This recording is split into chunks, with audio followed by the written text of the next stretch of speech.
वसुदेवसुतं देवं कंसचाणूरमर्दनम्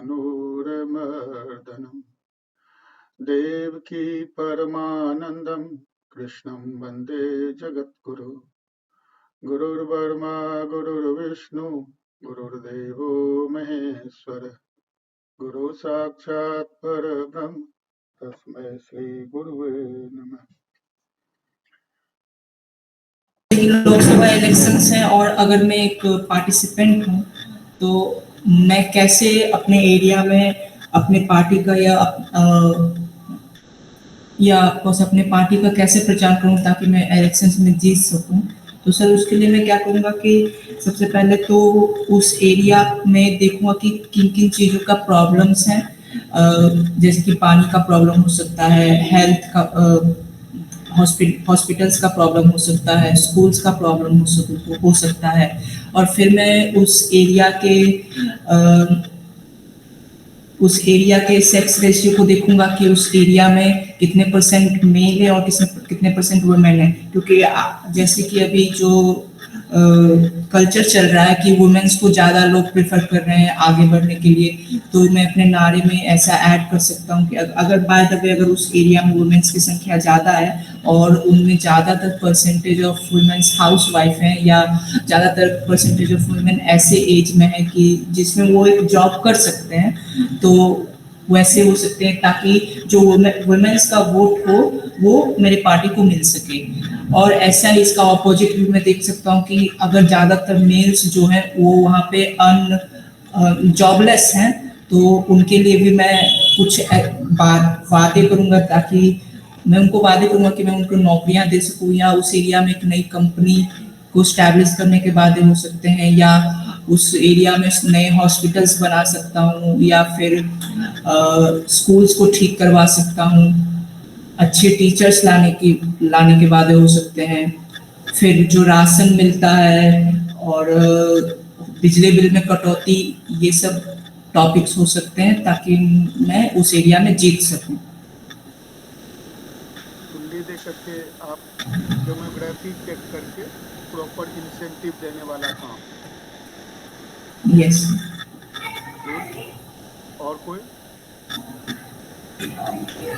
आदित्य, ये पहला राउंड है, इसे चलते रहेगा जब तक हम कंक्लूड ना करेंगे। अभी विचार आया कि हम डेमोग्राफी चेक करेंगे और इंसेंटिव देंगे।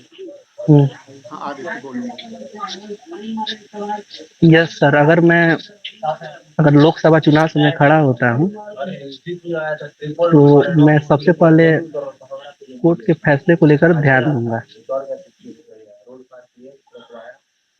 जैसे मैं देखते आया हूँ, जैसे यहाँ पे बिहार में या इंडिया में सबसे ज्यादा ये जमीन का जो विवाद रहता है बहुत ही ज्यादा है, ठीक है, जिसकी कोई सुनवाई भी नहीं होती है। मतलब बहुत सालों साल तक चला आता है, मतलब दो पुस्त 3 पुस्त मतलब निकल जाता है, पर कोई सुनवाई नहीं होती है।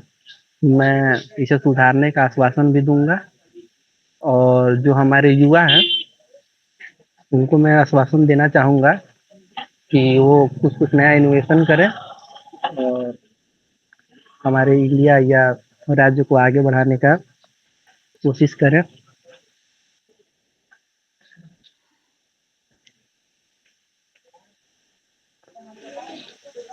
तो इनोवेशन के लिए, एंटरप्रेन्योरशिप के लिए आप कुछ प्लान बताओगे कि भाई मैं अगर जीता तो आपको मैं इतना लोन दूंगा, इतना इंटरेस्ट फ्री लोन दूंगा, या इससे कुछ बताओगे ना? हाँ हाँ, यस सर। या यहाँ ऐसा फैक्ट्री लगाऊंगा ताकि आप वहां से दूसरे हाँ ठीक है। आंचल आप बताओ, दूसरा राउंड, पहला राउंड में। Yes sir.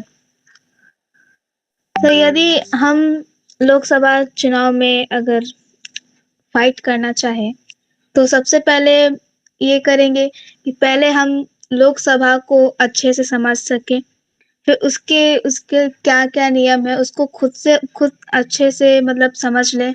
फिर उसके बाद हमारे शहर में या मतलब राज्य में बहुत ज़्यादा करप्शन है, और एजुकेशन को लेकर बहुत ही ज़्यादा मतलब ठीक से एजुकेशन नहीं दी जाती है और आज के समय में एजुकेशन ही इम्पोर्टेंट है और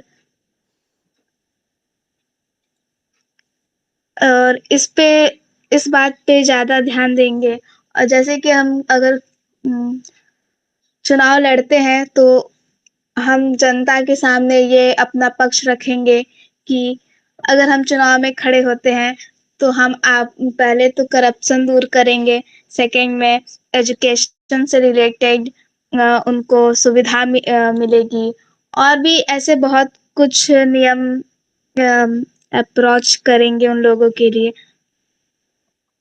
दैट्स ऑल।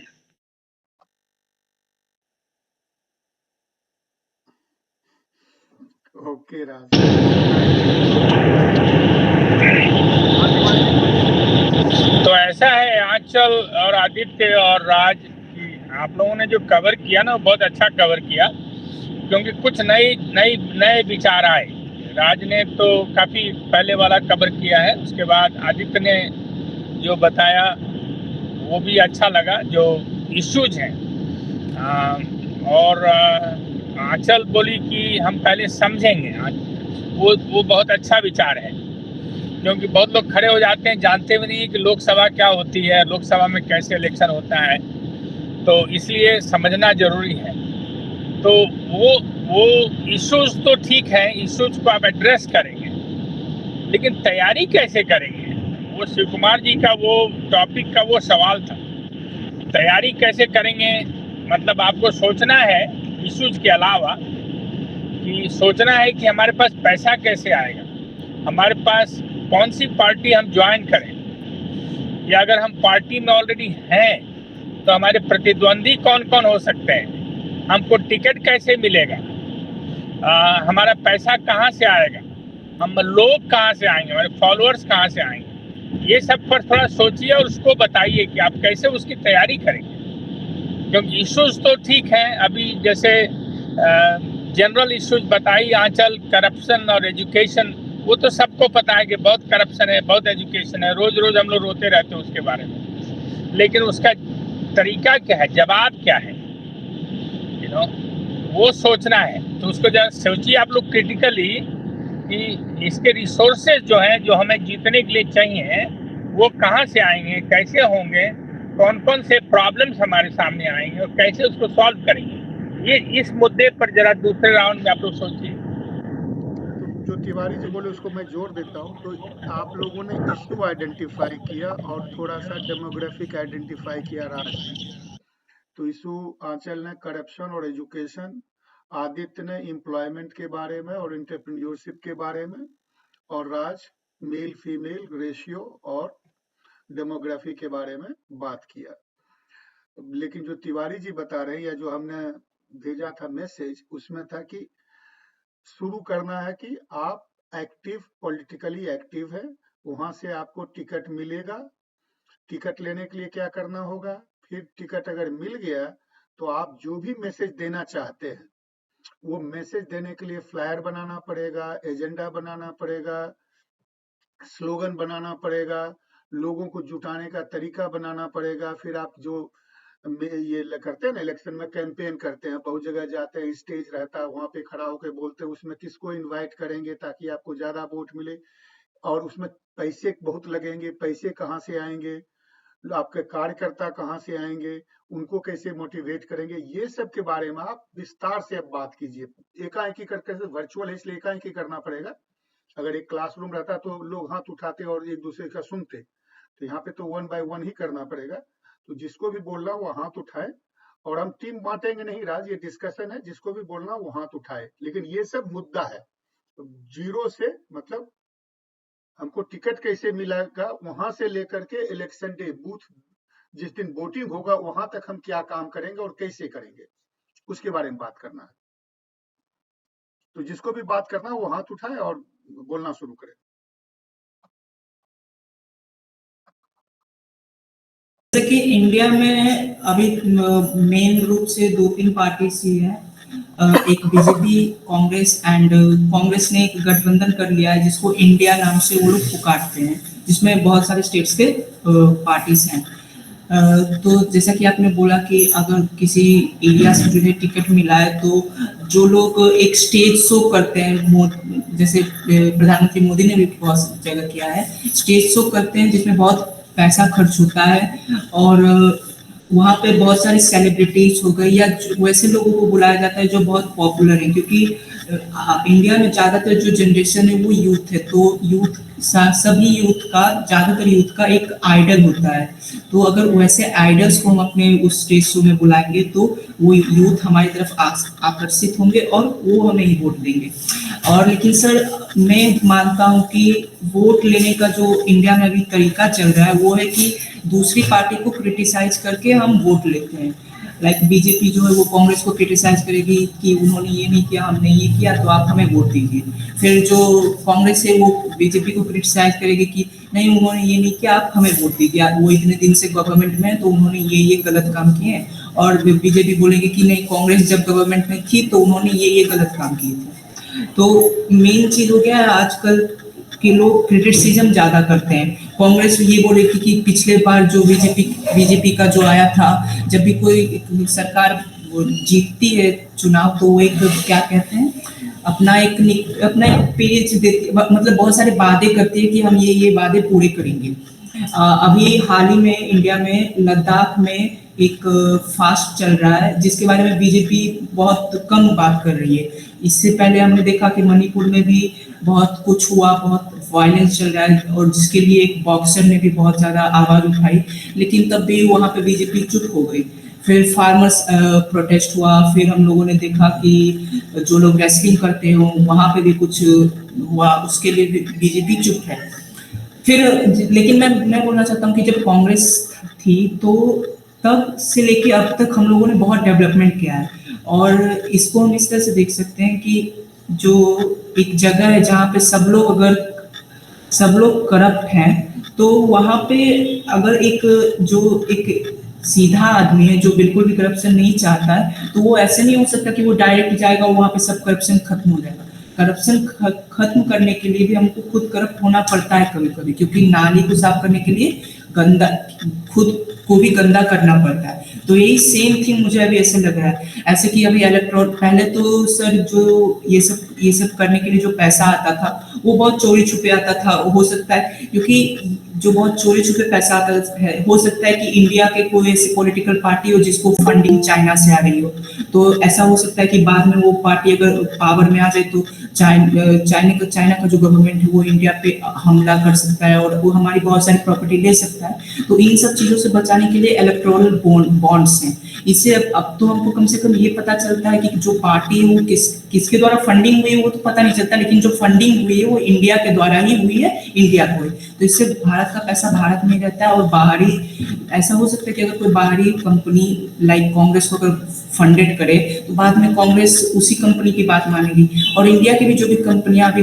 बीजेपी या किसी को भी फंडिंग करती है तो वो अपना फायदा देख के करती है, क्योंकि उनको पता है कि अगर मैंने इस पार्टी को फंडिंग की है तो जब ये पार्टी अगर पावर में आएगी तो ये मुझे मदद करेगी। जितने भी सरकारी कॉन्ट्रैक्ट्स होंगे या जितने भी काम होंगे, लाइक अगर L&T एक कंपनी है जो रोड्स कंस्ट्रक्शन करती है और अगर वो फंडिंग करती है बीजेपी को, तो बाय द वे अगर बीजेपी जीत जाती है तो सारे कॉन्ट्रैक्ट्स वो उसको देगी। तो इसमें फायदा दोनों का है, लेकिन इसी को बचाने के लिए इलेक्टोरल बॉन्ड्स को लाया है। सो सर आई थिंक मैंने बहुत बोल दिया। मैं अच्छा बोल रहे हो, लेकिन तुम उम्मीद कर रहे हो कि फंडिंग तुमको पार्टी देगा ना? Yes sir, but funding party के पास कहाँ से आएगा? वो अपने सैलरी से तो नहीं देंगे। हाँ तो फंडिंग जो अगर तुम लखीसराय कंस्टिट्यूंसी में खड़े होते या मोतिहारी में, तो उसको तो अपना बजट बनाना पड़ेगा कि पार्टी मेरे को इतना देगा, मेरे को खर्चा इतना होगा, तो बाकी मैं कैसा लाऊंगा। प्लस जो तुम बोले कार्यक्रम करता उसको एजेंडा बोलते हैं कि पार्टी का एक एजेंडा होता है, उसका कुछ हिस्सा तुम्हारे कंस्टिट्यूएंट को अफेक्ट करता है, उसको तुम फोकस ज़्यादा करोगे और जो नहीं अफेक्ट करता है तुम्हारे कंज्यूम, उस पर कम फोकस करोगे, लेकिन पार्टी का तुम बताना पड़ेगा, उसको एजेंडा बोलते हैं।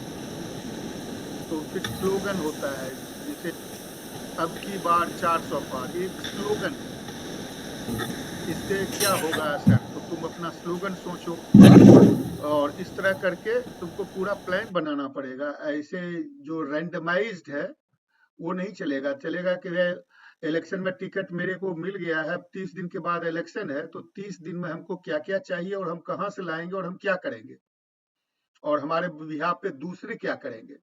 तुम तो एमपी के लिए खड़ा हो रहे हो, लेकिन तुम्हारे दोस्त वगैरह जो भी तुम्हारे साथी हैं, अगर तुम बीजेपी के हो तो बीजेपी के बहुत सारे और कार्यकर्ता हैं, वो क्या करेंगे। तुम कैसे बीजेपी के बड़े नेता को लाओगे, किस दिन लाओगे, कहाँ लाओगे, किस मुद्दा पे बात करने कहोगे। अगर तुम कांग्रेस को हो तो उस तरह करोगे। तो ये सब तुमको सोचना पड़ेगा, पूरा प्लान करना पड़ता है, और प्लानिंग के लिए तुम अकेले नहीं करते हो, तुम एक टीम रखते हो जो ये प्लानिंग करता है, और वो टीम तुमसे कंसल्ट करके डिसीजन लेता है। उसको बोलते हैं इलेक्शन कैंपेन के लिए टीम। अमित शाह का नाम सुने हो, पेज लीडर, यस सर। या बूथ लीडर, पेज लीडर, ये सब तुमको ये सोचना पड़ेगा किस बूथ पे किस पेज का कौन ये होगा, उसकी जिम्मेदारी क्या होगी। और उसके बाद जो आदित्य बोला था या आंचल बोली थी, इंसेंटिव क्या दोगे। नहीं, आदित्य आप बोलो। Yes sir.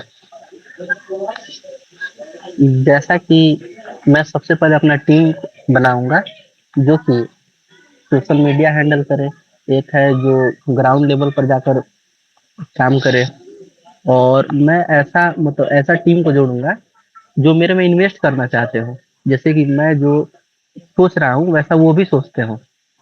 जैसे मैं अगर पार्टी के साथ जुड़ता हूँ, या जिस सिटी में मैं रहता हूँ, जिस राज्य में मैं रहता हूँ, उसे डेवलप करने के लिए, इसके बारे में अच्छा सोचने के लिए, मैं अगर अपने पास से मैं कुछ फंड अपने पास से लगाना चाहता हूँ, ठीक है, तो वो जो 5-7 बंदे जितने भी 10 बंदे हैं, वो भी कुछ कुछ फंड अपना लगाना चाहते हो साथ में, मतलब वो मेरा साथ दे। और इसी के साथ फिर मैं कैंपेन स्टार्ट करूंगा, और मैं सबसे ज्यादा ध्यान दूंगा सोशल मीडिया पे, क्योंकि जितने भी युवा हैं, मैं ज्यादातर देखते आ रहा हूँ, जितने भी युवा हैं वो सोशल मीडिया बहुत ही ज्यादा एक्टिव है, और इसीलिए मैं सोशल मीडिया पे जाकर कन्विंस करने का बहुत ही ज्यादा ट्राई करूंगा। और सोशल मीडिया के जो यूथ है जो कि अच्छे खासे पॉपुलर है, उनके साथ भी मैं कन्विंस करने का ट्राई करूंगा, ताकि वो मेरे साथ आए, और वो आएंगे तो जाहिर सा बात है कि उनके जितने भी फॉलोअर्स है वो भी मेरे साथ आएंगे। तो सब मैं ये ट्राई करूंगा अपनी पार्टी के लिए। Very good Aditya, very. Social media का फोकस तुम्हारा बहुत अच्छा था। क्या तुम पोस्टर भी बनाओगे, जहां तहां पोस्टर लगवाओगे या नहीं। यस सर, मैं पोस्टर भी लगवाऊंगा। तो वो जो पोस्टर है वो एक लोकसभा यस सर। कंस्टिट्यूंसी में कितने पोस्टर प्रिंट करना पड़ेगा तुमको, अगर 1 महीना का समय है तो। पोस्टर सर मेरे को लगता है 50,000 या 1 लाख करीब लग जाएगा। और मैं एक दो तरीके से पोस्टर मैं पोस्टर दो का तरीके कितना से खर्चा पोस्टर आएगा रखूंगा। प्रिंट करने का। एक पोस्टर का एवरेज 15 या 20 रुपए। तो 20 रुपया और 50,000 तो 10 लाख। हाँ, तो 10 लाख तो प्रिंट 10 करना लाख। हुआ, उसको लगाने वाले को भी कुछ पैसा दोगे। हाँ हाँ, लगवाने वाले को देंगे, और जो पोस्टर है वो सोशल मीडिया पर मैं ऐड भी चलवाऊंगा। हाँ, तो ये सब बजट करना हाँ पड़ेगा, और उसमें कितना हाँ पार्टी फंड देगा। और जो तुम ये चीज बोले कि जो मेरे विचारधारा वाले हैं वो डोनेशन देंगे, हाँ डोनेशन जरूर देंगे वो, लेकिन आज के दिन में डायरेक्टली डोनेशन देने के बाद फिर उन्हीं को तुम काम दोगे तो वो करप्शन में आ जाएगा, तो उसके लिए सोचना पड़ेगा। Yes sir, yes sir.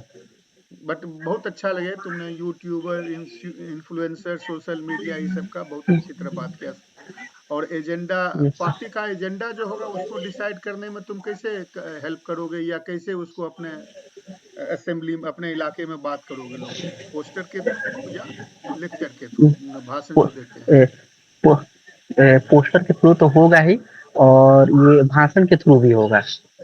मैं जगह जगह जगह पे जाकर मैं स्टेज शो करूंगा, और वहाँ के जो पॉपुलर बंदे हैं, मतलब पॉपुलर जो आदमी है, वहाँ का जो पॉपुलर इन्फ्लुएंसर है, मैं उन्हें वहाँ पर बुलाऊंगा और उनके साथ मैं वहाँ पे लेक्चर दूंगा।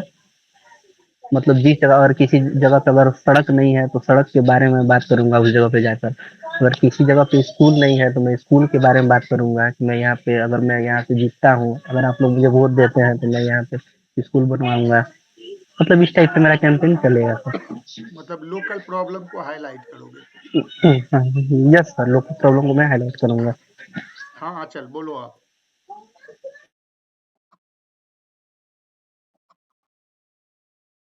ऐसा स्वैच्छिक दान, क्राउड फंडिंग और कूपन बेचना और पार्टी साहित्य बेचना, इस तरह से कुछ फंड हमें मिल सकते हैं।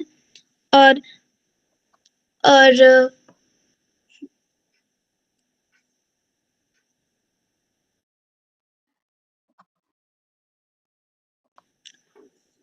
हम लोग अभी तक देख रहे हैं कि प्रॉब्लम्स को आइडेंटिफाई करेंगे, लोकल प्रॉब्लम्स को, बट एक और एस्पेक्ट ये हो सकता है कि जो अगर हम अभी पावरफुल गवर्नमेंट में है, मतलब अगर हमारी गवर्नमेंट है, तो हम ये भी बोल सकते हैं कि आज तक हमने इतने प्रॉब्लम्स को सॉल्व किया है, बहुत सारी योजनाएं लाई हैं, बहुत सारे लोगों को जॉब्स दिए हैं।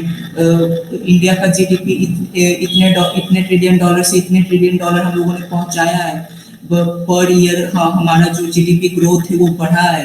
और हम ये भी बोल सकते हैं कि इंडिया पहले मतलब बहुत सारी फील्ड होते हैं ना सर, कि एक्सपोर्ट इंपोर्ट का फील्ड है, फिर करेंसी वाइज फील्ड हो गया, फिर वो प्रोडक्शन का फील्ड हो गया। तो इस सब में हमारा जो इंडिया का रैंक है ग्लोबली वो अप हुआ है। तो ये सब हमारी सरकार के कारण हुआ है। और हम लोगों ने, ये भी हम बोल सकते हैं कि हम लोगों ने करप्शन को कम किया है। तो ये सब जो काम हम लोगों ने किए हैं उसको भी हाईलाइट करने से कुछ लोगों को, जिन लोगों को इन चीजों के बारे में नहीं पता होगा, तो वो लोग जानेंगे। हम लोग बोल सकते हैं कि हम लोगों ने ये लॉ लाए हैं जिसके कारण क्राइम रेट घटा है। तो ये सब चीजें हो सकती हैं। Very good. जस्ट जो आप राज बोल रहे उसी को मैं एम्पलीफाई करता हूँ। चूंकि तुम सभी बीजेपी को अभी की तरफ से लड़ रहे हो, इसलिए अगर कांग्रेस की तरफ से लड़ते तो अप्रोच दूसरा होता।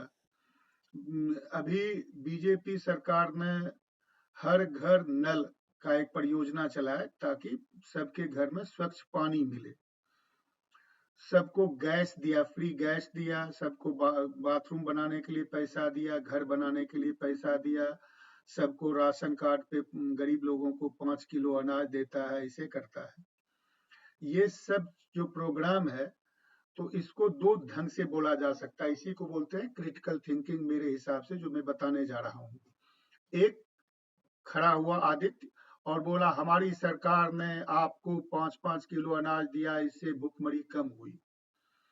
हमने बाथरूम बनाने के लिए इतना पैसा दिया, इतने लोगों को दिया और इतने बाथरूम बने, इतने घर में नल पहुंचे, इतने लोगों को गैस का चूल्हा दिया। और ये है कि फैक्ट को फैक्ट की तरह बताना, एक ये कर सकते हो। लेकिन इसको और अच्छा करने के लिए ये कह सकते हो हमने इतने लोगों को इतना लोन दे करके बाथरूम बनवाया, इसका नतीजा ये हुआ कि इतने परिवार में इतनी बीमारियां कम हुई। और ये रिसर्च यहाँ पे किया है, इस इंस्टीट्यूशन ने रिसर्च किया है, जिससे कि 10 साल के दौरान हर एक परिवार का 55,000 रुपया बचा बीमारी कम होने के कारण। उसी तरह उज्ज्वला योजना जो गैस वाला योजना है, उसके कारण लोगों की ये प्रॉब्लम कम हुआ, घर में जो कालिख लग जाता था वो नहीं लगा, और उससे लंग्स की बीमारी इतना कमी। जब बीमारी कमी और इतने लोगों को फायदा हुआ, वो उसका रिजल्ट है। तो रिजल्ट दिखाओगे अगर, तो लोग जल्दी समझेंगे। अगर केवल डाटा दोगे तो वो साइंटिस्ट लोग समझेगा, हाँ ठीक है 2 लाख शौचालय बन गया तो क्या हुआ, बन गया तो बन गया। लेकिन अगर शौचालय बनने के कारण हर परिवार को 10 साल में 55,000 60,000, किसी ने रिसर्च किया है, इसका फायदा हुआ या नल बन लगने से, बीमारी कम होने से लोग बीमार नहीं पड़े तो ज्यादा दिन काम कर सके, नौकरी कर सके तो ज्यादा पैसा कमाए, मतलब असर दिखाना, हमारे परियोजनाओं का असर क्या हुआ। या अगर गडकरी जी की बात करते हो तो हाईवे बनाया, हाईवे बनाने से क्या हुआ, हाईवे बनाने से ये हुआ कि आपका पेट्रोल का खर्च कम गया, आपका समय कम लगता है एक जगह से दूसरी जगह जाने में, इसलिए आप ज्यादा काम कर सकते हैं। तो नतीजा दिखाना भी हमारे प्रोग्राम का नतीजा क्या हुआ वो बताना है, और उसके बाद जो राज ने बोला समराइज करके कि इसके ओवरऑल कारण है कि हमारा वर्ल्ड में इकोनॉमी इतना ग्रो किया, जीडीपी इतना हुआ, इन्फ्लेशन कम हुआ, ये सब भी नतीजा है। लेकिन वो व्यक्तिगत रूप में परिवार के लेवल पे लाना, व्यक्ति के लेवल पे लाना, ये सब प्रोग्राम को बताने का तरीका है। तिवारी जी अगर आप हम थोड़ा आपने जो बोला उसी में जोड़ेंगे, आपने बहुत अच्छा बोला है एक्चुअली, और हम केवल उसको रिपीट करेंगे क्योंकि ये जरूरी है ना कि भी जो शिव कुमार जी ने बताया कि व्यक्तिगत लेवल पर उसका असर वो जरूरी है वोट लेने के लिए।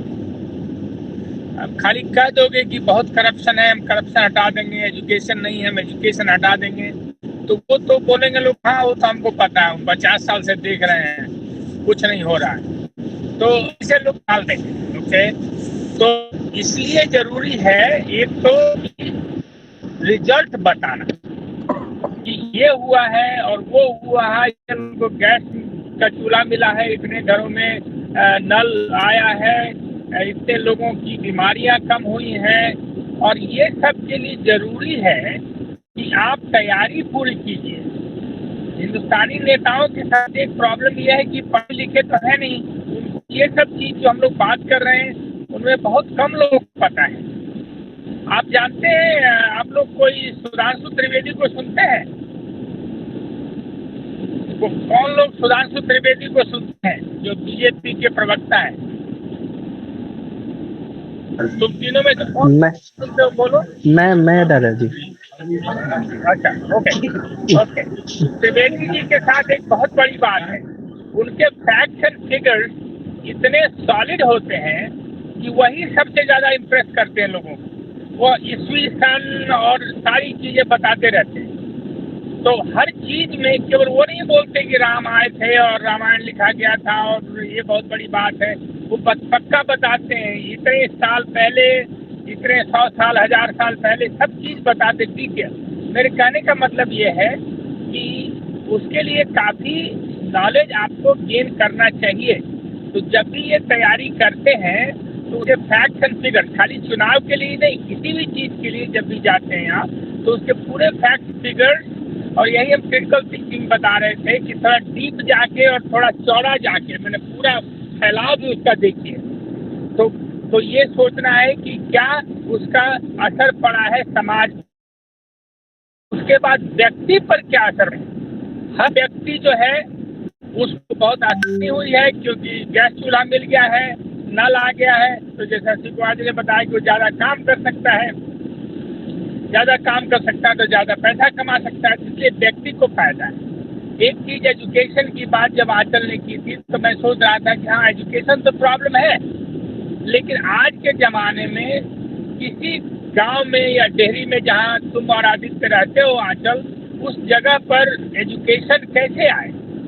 बिहार सरकार ने मदरसा स्कूल खोले, संस्कृत स्कूल खोले, किसी का कोई फायदा नहीं है, टीचर आता है नहीं आता है। तो आपको ये सोचना होगा कि हम कैसे उससे आगे बढ़े, उससे ज़्यादा गहराई में जाके अगर आप सोचो तो आप शायद बोलोगे कि हाँ आपको सोचना चाहिए क्या खान एकेडमी जैसा कुछ हम करें, क्या हर पंचायत में या हर गांव में, हर मोहल्ले में, हर टोले में हम एक कोई ऐसी जगह, अगर स्कूल है तो स्कूल में कोई जूम से पढ़ने वाला या इस तरीके का कोई प्रबंध करें ताकि लोग आसानी से वहां आकर पढ़ सकें, टीचर्स को वहां जाने की जरूरत नहीं पड़े, बाहर से पढ़ा सकें, क्योंकि बहुत से गांव में टीचर जाना नहीं चाहते। तो ये एक समस्या है, आपको सोचनी चाहिए तो किस तरीके से उसका समाधान करेंगे। तो जब आप एजुकेशन की बात करोगे कि हम शिक्षा शिक्षा देंगे, हम शिक्षा में उन्नति करेंगे, तो कैसे करोगे? तो वो एक तरीका है। दूसरा तरीका हो सकता है कि हाँ, आजकल रिसोर्स सेंटर जो है वो लाइब्रेरी पहले होते थे। भारत में, बिहार में लाइब्रेरी एकदम नहीं है, बहुत कम जगहों पर है, बड़े शहरों में है। किसी पंचायत लेवल पर आप लाइब्रेरी खोलने की कोशिश करो, वो एक तरीका आप सोच सकते हो। आप कह सकते हो कि हम हर पंचायत में एक रिसोर्स सेंटर खोलेंगे। वो खाली पुराना तरीके का लाइब्रेरी नहीं कि किताबें रख दो शेल्फ में और उसको निकाल के पढ़ो, नहीं। रिसोर्स सेंटर पूरा, कुछ कंप्यूटर रखो, 1-2 लोग रखो जो कि कंप्यूटर के बारे में, किताबों के बारे में, दुनिया के बारे में जानते हो, जो बता सकें आपको।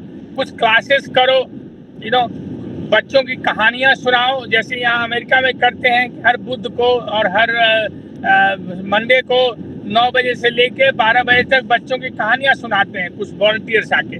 तो उससे बच्चों का इंटरेस्ट बढ़ता है रिसोर्स सेंटर में आने का। तो मेरे कहने का ये मतलब है कि ये सब चीजें जो है थोड़ी गहराई में जाके सोचोगे तो प्रॉब्लम्स का सलूशन मिलता है, फोकस सलूशन। खाली कहना नहीं कि हम एजुकेशन का विकास करेंगे, वो तो बहुत लोग कह रहे हैं, लेकिन कैसे करोगे? तो ये जो कैसे वाली बात है ना, गहराई में जाके, तो कैसे एक व्यक्ति पर कैसे असर पड़ा है आपके प्रोग्राम्स का, आप उसको कैसे और इम्प्रूव करोगे व्यक्तिगत रूप से। और जो प्रॉब्लम है, जो एजुकेशन का प्रॉब्लम है, जैसे मैंने बताया, उसमें कितनी गहराई से जाके उसको कैसे सॉल्व करोगे लोअर लेवल पर, व्यक्ति के लेवल पर। तो इस तरीके से आपका प्रभाव आपकी जनता पर पड़ेगा और जनता सोचेगी हाँ, ये तो मेरे बारे में सोच रहा है, मेरे व्यक्ति के बारे में सोच रहा है। और व्यक्ति की वोट देता है, वोट समाज नहीं देता, व्यक्ति वोट देता है। तो इसलिए व्यक्ति को क्या फायदा हुआ, वो व्यक्ति याद रखना है वोटिंग में, क्योंकि व्यक्ति वोट देता है, जरूरी है ये जानना। तो इसलिए उतनी गहराई में सोचना है, उतने फैक्ट्स एंड फिगर्स जो हैं उसका ज्ञान होना बहुत जरूरी है। शिव कुमार जी, मैंने इतना ही कहना था इस विषय पर। मैं थोड़ा आंचल को ये हिम्मत दिलाना चाहता था कि जो जनरल चीजें हैं वो तो सब कहते हैं, आप थोड़ी गहराई में जाओ और हर विषय पर, खाली इलेक्शन वाली बात नहीं है ये, जिस विषय की बात हो उसमें गहराई में जाओ और सोचो कि जो आगे वाला है, जिसको हम फायदा लेना चाहते हैं, उस व्यक्ति को कैसे फायदा हो। ऑलराइट, ठीक है तिवारी जी, ठीक है तिवारी जी। हाँ आदित्य बोलो।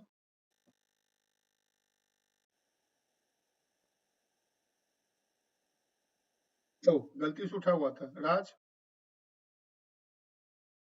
यस सर, हम लोगों ने, अच्छा पहले आदित्य बोल लो। यस सर, जैसा कि लाइब्रेरी की बात आ रही है यहाँ पर, तो मैं भी जाता था तैयारी करने, ठीक है। तो मैं जाता था लाइब्रेरी में तैयारी करने के लिए। तो मैं वहाँ पे देखता था कि कुछ बच्चे हैं जो कि वो पैसे के चलते लाइब्रेरी जा नहीं पाते थे, क्योंकि वो प्राइवेट लाइब्रेरी होता था और वहाँ का जो कॉस्ट है वो बहुत ज़्यादा होता था, ठीक है। तो मैं ब्लॉक लेवल पर या वार्ड लेवल पर, जैसे कि हर वार्ड में मैं एक लाइब्रेरी बनवाना चाहूँगा जहाँ वाईफाई हो और वहाँ पे एक पर्सनल अपना केबिन हो, जहाँ पे मतलब बच्चे आके अपना आसानी से पढ़ सके बिना कोई डिस्टर्बेंस के। क्योंकि कितने गरीब बच्चे ऐसे हैं जो कि स्टेशन पर जाकर पढ़ते हैं, स्टेशन को फ्री वाईफाई मिलता है तो वहाँ से अपना यूट्यूब वगैरह से पढ़ते हैं। तो मैं यही चाहूँगा कि लाइब्रेरी खुले और वहाँ पे वाईफाई उपलब्ध हो और वहाँ पे अच्छा केबिन हो जिसमें वो अपना शांति से पढ़ सकें। ठीक है आदित्य। हाँ राज बोलो।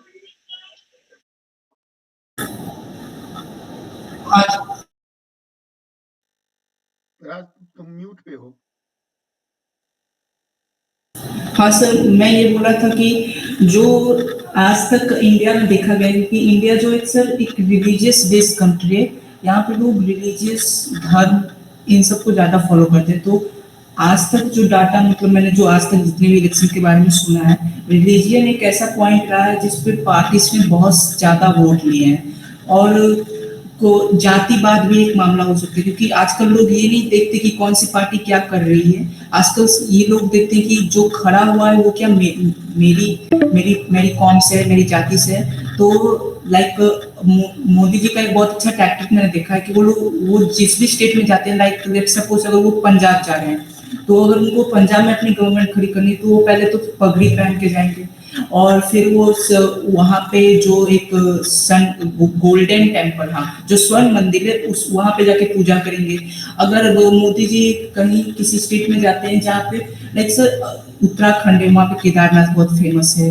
बिहार में भी कुछ मंदिर हैं जहाँ बहुत फेमस है। फिर ऐसे ही सर हर स्टेट का एक फेमस जगह होता है, वहाँ पे जाके वो विजिट करते हैं। तो जिससे क्या होता है, लोगों को मतलब पहले तो इससे स्टेट का फायदा है, क्योंकि जब कोई बहुत बड़ा आदमी, बहुत बड़ा पॉलिटिशियन किसी स्टेट के एक ऐसे जगह को विजिट करा है, तो वहाँ पे ज्यादा लोग विजिट करने आते हैं। जैसे कि अभी हाल ही में अयोध्या में राम मंदिर बना है, तो वहाँ पे बहुत फॉरेन से लोग आ रहे हैं और बहुत सारे इंडिया के लोग भी वहाँ पे जा रहे हैं विजिट करने के लिए। तो रिलीजन एक ऐसा मुद्दा है जिसपे बहुत ज्यादा वोट लिए जाते हैं, और जब तक इंडिया की जो मतलब जब तक इंडिया की जो पब्लिक है वो ये बात को नहीं समझेगी कि रिलीजन सिर्फ एक रास्ता है उनको वोट देने के लिए, वो कोई ऐसा नहीं करते कि वो एक राइट थिंग नहीं है कि हमको सिर्फ रिलीजन देख के ही उनको वोट देना चाहिए।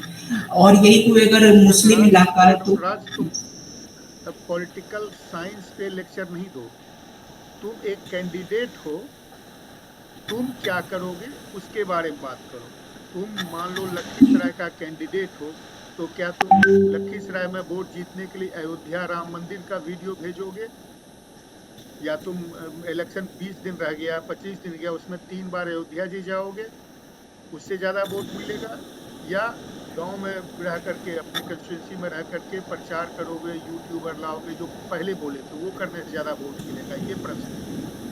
मोदी जी अयोध्या जा सकते हैं, अगर बीजेपी के तुम कैंडिडेट हो तो तुम रेफरेंस दे सकते हो। हमने राम मंदिर बनाया रिलीजियस लोगों का सेंटिमेंट फैलाने के लिए, हमने महाकाल का कॉरिडोर बनाया, हमने बनारस बनाया, लेकिन तुम्हारे पास टाइम नहीं है ये कैंडिडेट कि तुम राम मंदिर जाते रहो और महाकाल मंदिर विजिट करते रहो। 20 दिन रह गया, 20 दिन में 16 लाख वोटर के पास पहुंचना है। यस सर, तो इसके लिए हम यूट्यूबर्स को अवार्ड भी दे सकते हैं, लेकिन मैं नहीं कर सकता, लेकिन हाई लेवल जो लीडर्स हैं कर सकते हैं। हाई जैसे लेवल मोदी की जी। बात यहाँ नहीं हो रही, यहाँ हो रही तुम कंटेस्ट कर रहे हो, तुम्हारे पार्टी की बात नहीं हो रही, यहाँ हो रही तुम कंटेस्ट कर रहे हो, तुम क्या करोगे? वही क्रिटिकल थिंकिंग सर मैं, हाँ, जैसे कि मैं लखीसराय में पड़ेगा ना। यस, बोलो, कुछ बोल रहे थे। तो अगर लखीसराय में हूँ तो गंगा जी को साफ करने के लिए कुछ कर सकता हूँ, लाइक कुछ प्रोग्राम्स चला सकते हो, अशोक धाम बोल सकते हो, महारानी स्थान बोल सकते हो, हाँ, यस बोल सकते हो, लेकिन अयोध्या मत पहुंच जाना, बनारस मत पहुंच जाना। तुम मोदी जी को पहुंचने दो, उनका रेफरेंस दो कि हमने, हमारी पार्टी ने ये किया, हमारी पार्टी ये करेगा, वो सब बोलो, लेकिन तुम 20 दिन में समय बर्बाद नहीं करो। Okay sir. हाँ, तो सर मैं यही से कहूँगा, मैं सिर्फ एक बात बोलना चाहता हूँ कि हाल ही में मोदी जी ने जितने भी पॉपुलर यूट्यूबर्स थे उनको सब भारत मंडपम में बुला करके उनको अवार्ड दिया है, जिसके कारण जितने मतलब मुझे भी इसी चीज से पता चला जब उनको अवार्ड मिला, तो बहुत सारे यूट्यूबर्स जो पॉपुलर उनको अवार्ड दिया गया है, जिससे, और उन्होंने उस भाषण में ये भी कहा कि आप सब ये मत समझिएगा कि ये वोट लेने के लिए किया गया। तो इससे डायरेक्टली पता चलता है कि लोगों का रुझान उनकी तरफ लाने के लिए ऐसे टैक्टिक्स वो यूज करते हैं।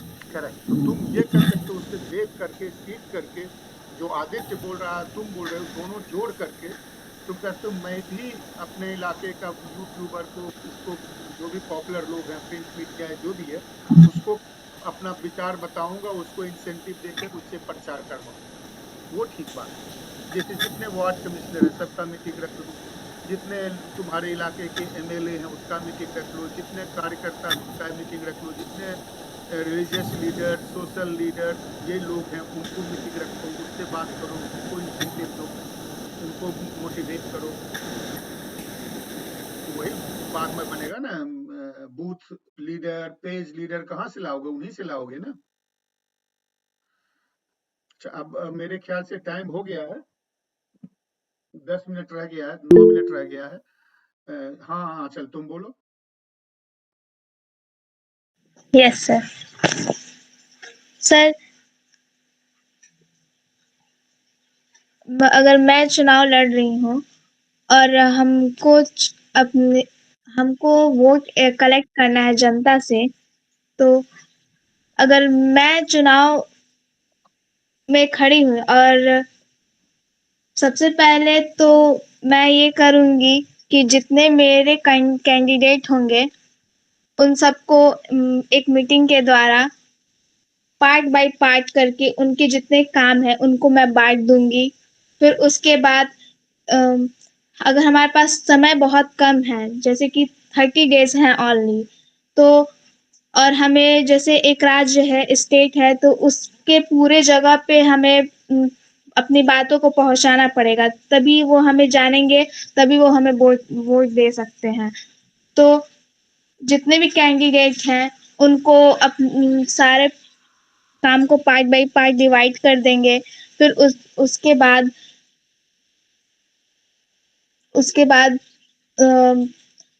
ये अपने बात को पहुँचाने के लिए ऑनलाइन थ्रू जैसे यूट्यूब ऐसे ऑनलाइन ट्विटर अकाउंट ऐसे में अपना ऐड डालकर मतलब प्रचार प्रसार करेंगे ताकि लोग हमें जान सके। और इसके लिए हम नारा भी बना सकते हैं और चुनाव लड़ने के लिए फिर अपना चिन्ह भी बनाना पड़ेगा, जैसे कि अभी हम देख सकते हैं कि बीजेपी है तो उनका चुनाव चिन्ह है कमल, तो वैसे ही हम चुनाव लड़ रहे हैं तो हमारा भी कोई चुनाव चिन्ह जैसे कि एक पेन भी रख सकते हैं और नारा भी बना सकते हैं। और आंचल जो तुम बोल रहे हो वो जब यहाँ पे आज डिस्कशन में हमने कह लिया कि तुम तीनों बीजेपी की तरफ से हो तो तुमको चुनाव चिन्ह बनाने की जरूरत नहीं, वो बना हुआ है। नारा दोनों तरफ से दिया जाता है, एक पूरे देश के लेवल पे, कोई राज्य के लेवल पे। हम लोग तो कैंडिडेट हैं, तीनों कैंडिडेट हैं, चारों पांचों जो हैं एक कंस्टिट्यूशन का कैंडिडेट हैं, तो हम अपना लिए अलग से नारा बना सकते हैं, लेकिन देश लेवल पे जो हमारा नारा है उसको भी यूज करेंगे। तो जो बड़े नेता है, जो बिहार के नेता है, जो देश के नेता है, उनको हम इनवाइट करेंगे अपने पास, अपने कंस्टिट्यूंसी में बात करने के लिए, ताकि कुछ वोट उनके कारण हमको मिले। लेकिन तुम्हारा पॉइंट वैलिड है कि हम अपने लिए स्लोगन बनाएंगे, अपने लिए लोगों को बुला करके टास्किंग करेंगे, उनको मॉनिटर करेंगे, उनका फंडिंग करेंगे, बहुत अच्छा बात है, वो तो प्लानिंग करना ही पड़ेगा। अभी मैं सोचता हूँ कि इलेक्शन की बात को मैं छोड़ करके ओवरऑल देखें कि इस डिस्कशन से क्या निष्कर्ष निकला अपने जीवन में, कैंपेनिंग कर रहे हैं, अपने जीवन में हम क्या सीखे, बोलिए। हाँ, मैं थोड़ा एक दूसरे टॉपिक पर क्या टॉपिक पर आपने पूछा था आदित्य से एकदम से अचानक कि तुमने क्या पोस्टर कितना खर्चा आएगा वो तुम जानते हो, तो ऐसे सवाल अचानक पूछे जाते हैं। मैं आपने बताया नहीं कि जनरल टॉपिक पर लाइफ में कैसे हम जवाब देते हैं, उस पर ये बात मुझे याद आई, तो एकदम से घबरा गए होंगे, मैं घबरा जाता अगर मुझसे अचानक पूछा जाता है, क्योंकि मैंने के खर्चे के बारे में नहीं सोचा था। मैं सोच रहा था कि अगर ऐसा सवाल अचानक आता है आपके सामने, पहले तो तैयारी करके जाइए, क्योंकि ये सवाल आ सकता है। अगर आपने नहीं तैयारी की है तो आपको कहने चाहिए, आपको उसको सॉफ्ट करना चाहिए, एकदम से नहीं कहना चाहिए मुझे एकदम मालूम नहीं है, या एकदम झूठ बोलना चाहिए। उसको तरीका है कहने का कि मैंने सोचा नहीं है अभी, लेकिन मेरा अंदाज है, और आपका जो अंदाज हो वो बताइए, और सॉफ्ट हो जाता है, तो रास्ता बन जाता है। उसके बाद तो उसको सोचिए, उससे पढ़ के जोड़िए। आपने पूछा का दाम, पोस्टर का दाम, तो आगे आप देखिए कि हाँ मुझे ठीक तो पता नहीं है, सोच नहीं है इस पर, लेकिन आमून तौर पर इतना पर पोस्टर लगता है, तो अगर हमें 50,000 पोस्टर पड़े तो 10 लाख रुपये का खर्चा है। लेकिन उसके अलावा पोस्टर लगाने के लिए जो आदमी चाहिए, उसके लिए क्या चाहिए, अगर हम उसको सोशल मीडिया पर डालेंगे उसके लिए खर्चा चाहिए। तो मेरा अंदाज है कि टोटल 30 लाख अगर इस तरीके से किए दूसरे वाला है, उसको विश्वास हो जाएगा। हाँ, आपको एकदम डायरेक्टली पता नहीं है, लेकिन आपको समस्या का समाधान मालूम है। तो किसी भी ऐसे बहुत अवसर आते हैं लाइफ में, जब अचानक सवाल पूछ दीजिए IAS या 2 कॉम्पिटिटिव एग्जामिनेशन, उसमें ऐसे सवाल बहुत अचानक आते हैं, तो उसमें लोग ये बताते हैं कि हाँ या ना। अगर नहीं पता ठीक है तो हाँ नहीं कहना है, उसकी सॉफ्ट लैंडिंग करनी है। तो ये जानिए लाइफ के लिए Kumar ji you should take over. हाँ नहीं, आपकी आवाज भी कट रही तिवारी जी। तो अभी हम लोग केवल समराइज करेंगे कि इलेक्शन का कहानी भूल जाएंगे, जो जो हमने बात किया उसको फोकस करते हुए जिस ढंग से हमने बात किया, ये जीवन में छोड़ दो। अभी हम MP के लिए इलेक्शन नहीं लड़ रहे हैं, वो कहानी छोड़ दो। जो भी हमने डिस्कस किया, तिवारी जी बोले, आप बोले, हम बोले, जो भी बोले, उससे आपके जीवन में कैसे उसको यूज करोगे। अब 3 ही मिनट रह गया है, इसलिए जल्दी जल्दी बोलो। जी आपकी आवाज नहीं आ रही है। अभी नहीं आ रही है। अच्छा, कोई बात नहीं। मैं जो पूछना चाहता, तीनों स्टूडेंट से कल क्या बात क्यों नहीं रखूं? कुछ आवाज नहीं आई है, बाद में जब सिग्नल ठीक होगा तब कुछ बताइएगा। कोई बात नहीं, कोई बात नहीं। अच्छा ठीक है, आदित्य, राज और आंचल, आप बोलो जो भी हमने सीखा उसमें क्या क्रिटिकल थिंकिंग के दृष्टिकोण से हमने क्या डिस्कस किया।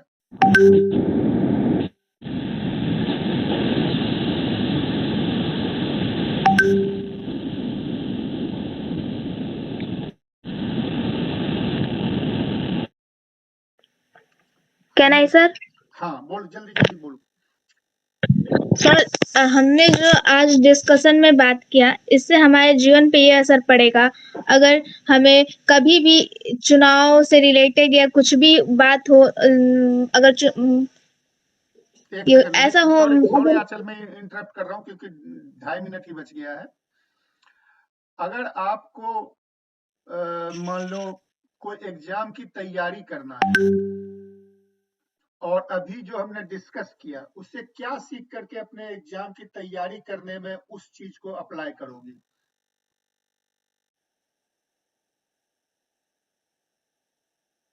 तो आपने ये सीखा, चूंकि समय कम है इसलिए मैं ही जवाब दे देता हूं कि कोई भी प्रॉब्लम हो, कोई भी सिचुएशन हो, हमें उसके बारे में नॉलेज एक्वायर करना है, उसके समाधान के बारे में सोचना है और उसके बाद उसके समाधान को छोटे छोटे हिस्से में बांट करके फिर उसको एग्जीक्यूट करना है।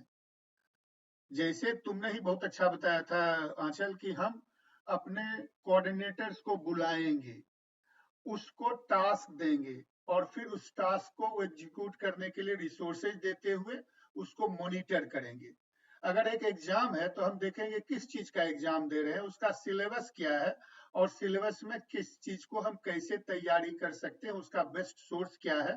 फिर हम प्लानिंग बनाएंगे और उस प्लान को फॉलो करने के लिए मॉनिटर करेंगे कि हमने सोचा था कि मंडे को ये इतना करेंगे, मंडे शाम के 9 बज गए, क्या हमने किया और नहीं किया तो क्यों नहीं किया, ताकि ट्यूसडे का प्रोग्राम हमारा गड़बड़ नहीं हो।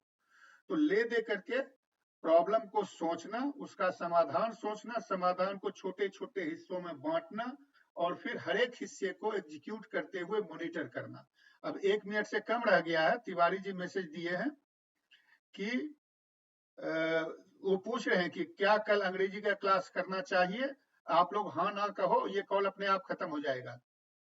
मैं तिवारी जी को बता दूंगा, यहाँ टाइप कर दो यस और नो या बोल दो। आंचल yes, Raj Aditya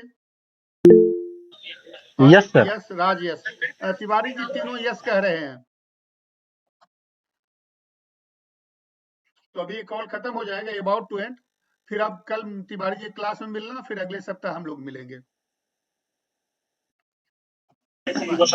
okay sir, thank you sir.